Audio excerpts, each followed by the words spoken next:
Living verse 12-ാം ദിവസം.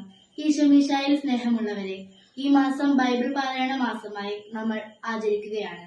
ഒപ്പം തന്നെ ക്രിസ്തുമസിന് ഒരുക്കമായി 25-ാം നോമ്പ് ആരംഭിക്കുന്നു.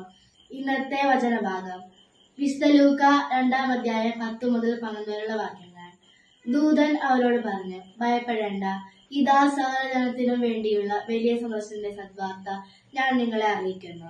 ദാവീദിന്റെ പട്ടണത്തിൽ നിങ്ങൾക്കായി ഒരു രക്ഷകൻ, കർത്താവായ ക്രിസ്തു ഇന്ന് ജനിച്ചിരിക്കുന്നു. ഇതായിരിക്കും നിങ്ങൾക്ക് അടയാളം. ഉണ്ണിയായി പിറന്ന ദൈവപുത്രനെ മറിയത്തോടും ജോസഫിനോടുമൊപ്പം ആദ്യമായി കാണാൻ ഭാഗ്യം ലഭിച്ചത് ദരിദ്രരായ ആട്ടിടയന്മാർക്കായിരുന്നു. അവരായിരുന്നു ഈശോയോട് ഏറ്റവും അടുത്തായിരുന്നവർ. സ്നേഹമുള്ളവരെ, രക്ഷകനായ ഉണ്ണീശോയുടെ ജനന തിരുനാളിനായി ഒരുങ്ങിക്കൊണ്ടിരിക്കുന്നു. എല്ലാവർക്കും ദൈവാനുഗ്രഹത്താൽ നിറയുവാൻ പ്രാർത്ഥിക്കാം. ദൈവം നമ്മെ അനുഗ്രഹിക്കട്ടെ.